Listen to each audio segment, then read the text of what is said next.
لیکن یہ تو بتائیں آپ کو کس نے بتایا؟ فرمایا جس اللہ نے مجھے نبی بنایا۔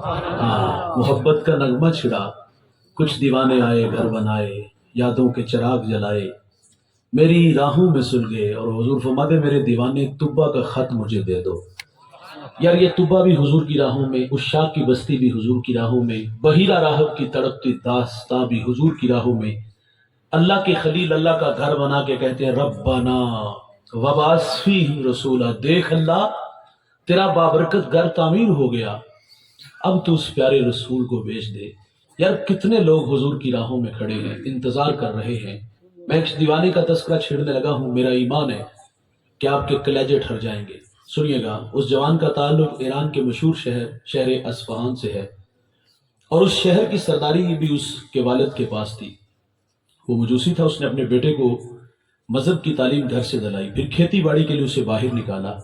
سنتے چلیے گا، اس جوان کا نام سلمان ہے، اور اس سلمان کو آج زمانہ سلمان فارسی کے نام سے جانتا ہے۔ سلمان کہتے میں کھیتی باڑی کے لیے باہر نکلا تو سرے راہ عیسائیوں کا گرجا گھر آیا۔ فرماتے میرا جی چاہا کہ میں ان لوگوں کی مذہبی زندگی دیکھوں، یہ لوگ کیسے ہیں۔ کافی دیر وہاں بیٹھا رہا، رات مرضی سے گھر آیا تو والد غصے میں تھا۔ کہاں تھے اس وقت تک؟ فرماتے میں نے سچ سے بتا دیا، گرجے میں تھا، اور مجھے ان لوگوں نے متاثر کیا، اور اب اس مذہب کی محبت دل میں رکھتا ہوں۔ سلمان کہتے ہیں میرا والد ڈر گیا، کہیں یہ مجوسیت کو چھوڑ کر عیسائیت کو نہ قبول کر لے۔ مجھے میرے والد نے لوہے کی زنجیروں سے جکڑ لیا۔ فرماتے میں نے فیصلہ کر لیا اب یہاں نہیں رہنا۔ مجھے سبیل ملی، میں ملک شام آیا، اور وہاں آ کے ایک عالم سے ملاقات کی، اپنے حالات سے آگاہ کیا کہ اس مذہب کی محبت یہاں کھینچ لائی ہے۔ میں شہر کی سرداری کو ٹھوکر مار کے آیا ہوں، میں تشنا ہوں، میری پیاس بجھاؤ۔ سلمان کہتے تا دم آخر جب تک وہ زندہ رہا میں نے اس کی خدمت کی۔ جب وہ مرنے لگا تو میں نے کہا اب جاؤں تو کہاں جاؤں؟ اس نے مجھے نصیبین بھیج دیا۔ فرماتے میں نے وہاں آ کر کے اس عالم کی خدمت کی۔ جب وہ مرنے لگا تو سراپے سوال بن کے اس کے بھی سامنے کھڑا ہو گیا کہ اب جاؤں تو کہاں جاؤں؟ اس نے مجھے ایک اور جگہ بھیج دیا۔ فرماتے میں نے اس کی بھی بڑی خدمت کی۔ جب وہ مرنے لگا تو میں نے کہا کس چوکھٹ کا بیکاری بنائے گا؟ کہا سلمان، باخدا اب میری نظر میں کوئی ایسا شخص نہیں کہ جس کی خدمت میں تمہیں بھیجوں۔ جب یہ بات کی تو دل کی نیا ڈوبنے لگی، اندھیرے چھانے لگے، ایسا لگا کہ دیوار آ گئی۔ اس عالم نے جب ڈوبتی نیا دیکھی تو کنارہ دیتا ہے، کہتا ہے سلمان اب آخر زمان محمد کا زمانہ قریب آ گیا ہے، نخلستان دو جلے میدانوں کے درمیان تشریف لائیں گے۔ سلمان کہتے اگر وہ سر زمین پالو تو اس نبی کو پہچانوں گا کیسے؟ کہا ان کی 3 نشانی ہیں، دھیان سے سنیے گا۔ نمبر 1 صدقہ نہیں لیں گے، نمبر 2 ہدیہ قبول کریں گے، نمبر 3 ان کے دونوں کندھوں کے درمیان محاذ قلب پہ مہر نبوت ہوگی۔ کہا سلمان اگر تو وہاں پہنچ سکتا ہے تو پہنچ جا۔ فرماتے میں نے دوڑ لگا دی، رخت سفر باندھا، سرے راہ بنی قلب کا قافلہ ملا۔ میں نے ان سے کہا میرے پاس کچھ گائیں اور بکریاں ہیں، یہ مجھ سے لے لو اور اپنی سرزمین تک پہنچا دو۔ سلمان کہتے وہ اس بات پہ راضی ہو گئے، لیکن ظالم بڑے تھے۔ ایک جگہ پہ جا کے انہوں نے مجھے جکڑ لیا، غلام بنا لیا۔ غلامی بڑی تلخ ہوتی ہے، دوست کہتے بڑے دھکے کھائے۔ کہتے انہوں نے پھر مجھے ایک یہودی کے ہاں فروخت کر دیا۔ پھر اس یہودی نے میرا سودا ایک اور یہودی کے ہاں کیا۔ خیر، فرماتے اس یہودی کا تعلق حضور کے شہر مدینہ سے تھا۔ منزل نصیب ہوگی، اب اڑیکنے لگے۔ ایک دن کسی نے کہا دیوانے جس کی راہوں میں بیٹھے ہو نا، وہ پیارے محمد دنیا میں تشریف لا چکے ہیں۔ اب سلمان کہتے میرا جی چاہا کہ میں اڑ کے حضور کے قدموں میں چلا جاؤں۔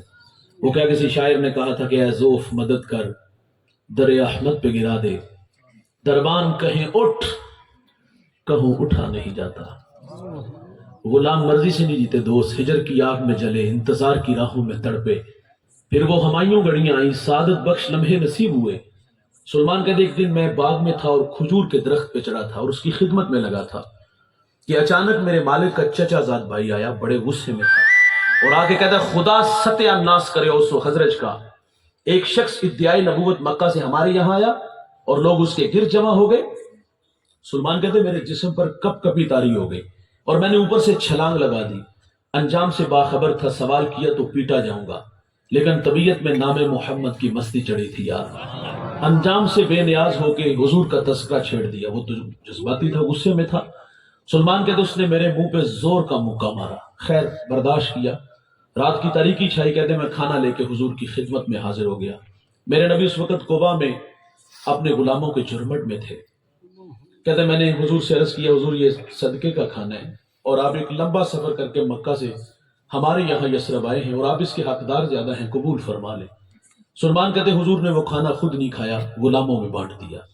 ایک نشانی پوری ہوگی۔ کہتے میں دوبارہ پھر حاضر ہوا، میں نے عرض کیا حضور یہ صدقہ نہیں ہدیہ ہے، تو میرے نبی نے اس کو قبول فرما لیا۔ دو نشانیاں پوری ہوگی۔ اب ایک نشانی باقی، دل تھام کے بیٹھیے گا۔ سلمان کہتے حضور ایک دن بقیع میں اپنے غلام کی تدفین میں مشغول تھے، میں بھی وہاں موجود تھا اور میں حضور کے پیچھے آگے کھڑا ہو گیا اور یہ شوق کھینچ لایا کہ آج مہر نبوت کی زیارت کروں گا۔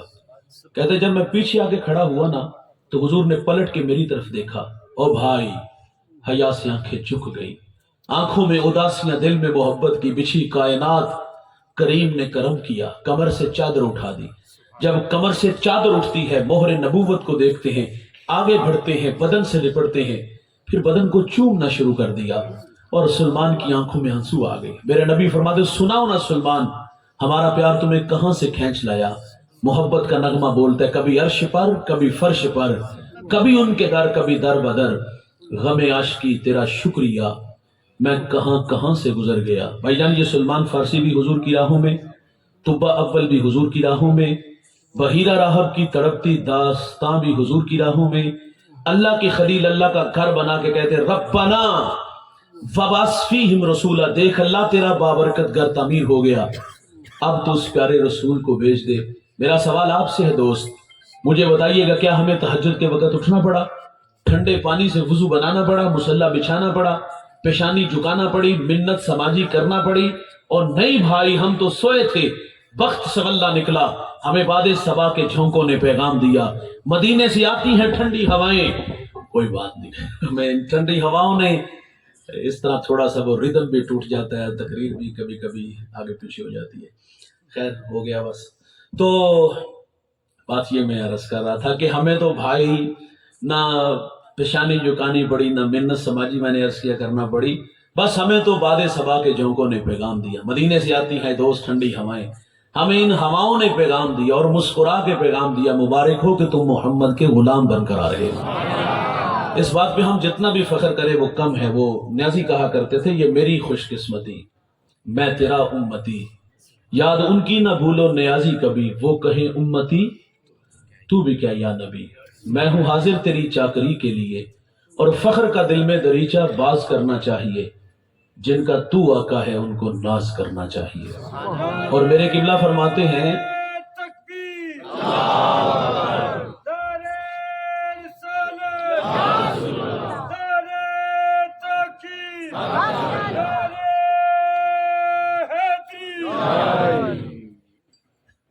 میں عرض کر رہا تھا، میرے قبلہ فرماتے ہیں ہمیں سو ناز ہے اس پر کہ ہم تیرے ہی منگتے ہیں، کوئی بھی در تیرے در کے سوا ہم نے نہیں دیکھا، حبیب دوسرا سا دوسرا ہم نے نہیں دیکھا، جو پہنچا ہو سرے عرش اولا ہم نے نہیں دیکھا۔ یہ ہمارا اعزاز ہے بھائی، آپ کا اعزاز ہے، ہم اس نبی کے امتی بن کے آئے ہیں جس کے لیے نبیوں نے دعائیں کی ہیں۔ موسیٰ علیہ السلام نے اللہ سے عرض کیا اللہم انی اجد فی الالواح امتا هم السابقون الاولون فاجعلهم امتی قال تلک امت احمد، مالک میں نے الواح تورات میں ایک امت کو پڑھا ہے جو آئے گی سب سے آخر پہ، لیکن وہ نمبر پہلا لے جائے گی، اللہ وہ امت میری امت بنا دے۔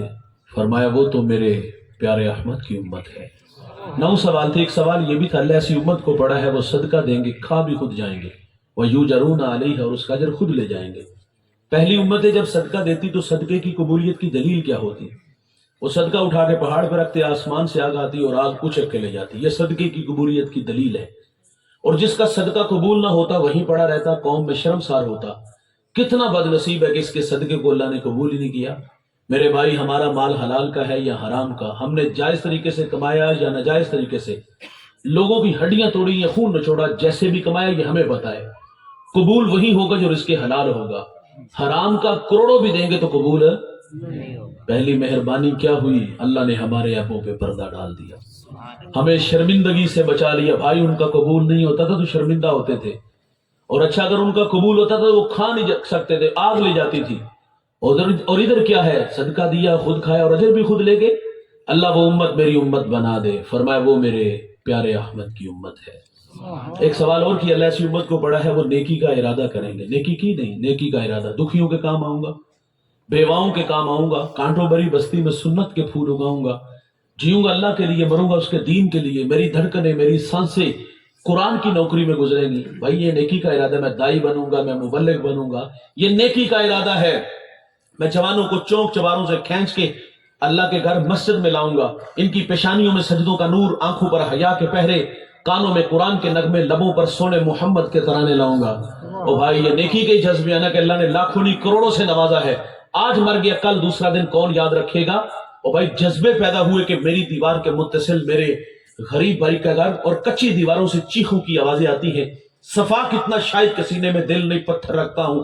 بھائی جذبہ پیدا ہوا کہ میں اپنے دکھی غریب بھائی کی مدد کروں گا۔ اور بھائی ملک وال میں کتنے گھر ایسے ہیں جہاں چراغ نہیں جلتے، کتنی بیٹیاں ایسی جو گھروں میں اس لیے بوڑھی ہو گئی کہ ان کے بوڑھے باپ کے پاس دینے کے لیے جہیز کا سامان نہیں تھا، کیونکہ ہمارا سماج ایسی بیٹیوں کو قبول بھی تو نہیں نہ کرتا، وہ گھروں میں ٹی بی کے مرض میں مرنے لگی۔ یہاں جذبے اٹھے یار، بیٹیاں تو سانجھی ہوتی ہیں، یہ جذبہ پیدا ہوا کہ ملک وال میں کوئی بھی گھر وہاں چراغ نہیں بجھنے دوں گا، وہ بیٹیاں میری بیٹیاں ہیں۔ بھائی جب نیکی کا صرف سینے میں جذبہ انگڑائیاں لینے لگا ہے، ابھی نہ کسی دکھیے کے کام آیا، ابھی نہ کسی گرتے کو سہارا دیا، ابھی نہ کسی کو کھینچ کے مسجد میں لایا۔ آپ جانتے ہیں جذبوں کی اللہ کے ہاں قدر کیا ہے؟ سنیے گا، ایک شخص کے نامہ اعمال میں حج لکھا ہوگا، وہ اللہ سے عرض کرے گا یا اللہ میں نے حج نہیں کیا، تو اللہ فرمائے گا بتا جب حاجیوں کے قافلے چلتے تھے تیرا دل تڑپتا تھا؟ تو وہ کہے گا یا اللہ دل تو بڑا تڑپتا تھا، فرمایا اسی تڑپ کی وجہ سے تیرے نامہ اعمال میں حج لکھ دیا۔ اللہ اسی امت کو پڑھا، وہ نیکی کا ارادہ کریں گے، ارادے سے نیکی عطا ہوگی، کریں گے ایک لکھی ایک نہیں 10 جائیں گی۔ اے اللہ وہ امت میری امت بنا دے، تو فرمایا وہ میرے پیارے احمد کی امت ہے۔ ایک سوال اور کیا، اللہ اسی امت کو پڑھا، وہ گناہ کا ارادہ کریں گے، گناہ کیا نہیں بھائی، پروگرام بنائے، رات شراب خانے میں جا کے شراب کے جام اڑائیں گے، بند کمروں میں آبرو ریزی کریں گے، منحوس خیال آ گیا میں تنکوں کے نشے من میں اور میری ہمسائیگی میں بسنے والے سنگے مرمر کے بنے گھروں میں رہے، میرے بچے نانے شبینہ کو ترسے اس کے گھر میں گھی کے چراغ جلے، میں قسم و کرسی کی زندگی گزاروں وہ عیش و عشرت میں رہے۔ منحوس خیال کیا ہے؟ رہزن بنوں گا، لٹیرا بنوں گا، ہاتھ حرام کی طرف بڑھاؤں گا، لوگوں سے چھین کے کھاؤں گا، یہ اس نے گناہ کا ارادہ کیا ہے۔ وہاں نیکی کا ارادہ، نیکی عطا ہوئی، اور یہاں گناہ کا ارادہ ہے، تو کیا بھائی یہاں فرشتے کو حکم ہے کہ میرے بندے کے دماغ کی سکرین پر اس وقت جو گندے خیال آ رہے ہیں مجھے پسند نہیں اور اس کے کھاتے میں گناہ ڈال دو؟ نہیں دوست، روک لیا گیا۔ ہو سکتا ہے یہ جو قدم سیلمے گھر کی طرف اٹھ رہے ہیں اللہ کے گھر میں آ جائے، یہ جو ہاتھ حرام کی طرف بڑھا رہا ہے اللہ کے تھوڑے پر راضی ہو جائے۔ جوانوں گناہ کے ارادے سے گناہ نہیں لکھا جائے گا، فطرت میں بھول جانا ہے، اگر گناہ سرزد ہو جائے گا تو لکھا بھی ایک جائے گا، اور اگر کوئی ندامت کے اتھرو اس کی چوکھٹ پہ لے کے آ جائے، کیے ہوئے گناہوں پر شرمسار ہو جائے، یار ہجرت کر کے پلٹ آئے، وعدہ ہے اللہ کا میں اس کے گناہ کو لوہے محفوظ سے مٹا دوں گا۔ ہم تو مائل بکرم ہیں، کوئی سائل ہی نہیں، راہ دکھلائیں کسے کوئی راہ روے منزل ہی نہیں۔ جو گناہ چھوڑتے ہیں عادت باری تعالیٰ ہے، وہ اس کے گناہوں پر کرم کا قلم پھیر دیتا ہے۔ ایک شخص نے 20 سال اللہ کی عبادت کی اور پھر 20 سال اس کی دہلیز سے دور چلا گیا، 40 سال عمر ہوئی، داڑھی آئینے کے سامنے کھڑا تھا، داڑھی میں سفید بال دیکھ کے رونے لگا۔ یہ جو داڑھیوں میں سفید بال آتے ہیں دوست، یہ موت کی نشانی ہے۔ یادداشت جب کمزور ہونا شروع ہو جائے سمجھ لو موت کا وقت قریب آ گیا ہے۔ اٹھتے جنازے، پھیلی ہوئی قبریں اور بچھے ہوئے سفید ماتم، یہ ہمیں پیغام موت دیتے ہیں۔ داڑھی میں سفید بال دیکھ کے تڑپ گیا، کہتے ہیں مالک اگر پلٹ آؤں تو کیا سلوک ہوگا؟ ہاتف سے آواز آئی، 20 سال عبادت کی، قبول کی، اور 20 سال دہلیز سے دور چلا گیا، ناراض کیا، حکموں کو توڑا، تیرا انتظار کیا، تیرا رب رحیم بھی ہے کریم بھی ہے، جا معاف کیا۔ اور بھائی جو سچے دل سے معذرت کرتا ہے یہ اللہ کی عادت ہے، اللہ معاف کر دیتا ہے۔ مدینہ میں ایک گویہ تھا، بوڑھا ہو گیا، جنت البقیع کے قبرستان میں کھڑا رو رہا تھا۔ فنکار کی عزت فن کے ساتھ ہوتی ہے بھائی، فن کمزور ہوا تو کون فنکار کو جانتے؟ بڑے بڑے نام آپ لوگوں نے سنے، لیکن وقت آخر ایڑیاں رگڑ رگڑ کے مرے، ہاں صدقہ و خیرات کھانے پہ مجبور ہوئے، کوئی بھیک بھی نہیں دیتا، بوڑھا ہو گئے۔ جب تک آواز تھی پیٹ کی آگ بجھتی تھی، اب آواز دی کوئی قریب ہی نہیں بٹھاتا۔ ایک تو ندامت ہوئی اپنے کیے ہوئے گناہوں پر، کہاں زندگی گزار دی، اور پھر جنت البقیع کے قبرستان میں کھڑا ہو کے کہتے ہیں اللہ معاف کر دے، اور بڑھاپے میں اب میں کہاں دھکے کھاؤں گا، میرے لیے کوئی رزق کا ہی بندوبست کر دے۔ یہ اپنے مالک سے ہم کلام تھا۔ حضرت عمر رضی اللہ تعالیٰ عنہ مسجد میں محو استراحت ہے، خواب میں آواز ہے عمر بقیع کے قبرستان میں میرا بندہ مجھے مدد کو پکار رہا ہے، اٹھو اور اس کی مدد کو پہنچو۔ ننگے پاؤں ننگے سر دوڑ لگا دی، قدموں کی آہٹ سنی تو گویے نے پیچھے پلٹ کے دیکھا تو دوڑنے لگا۔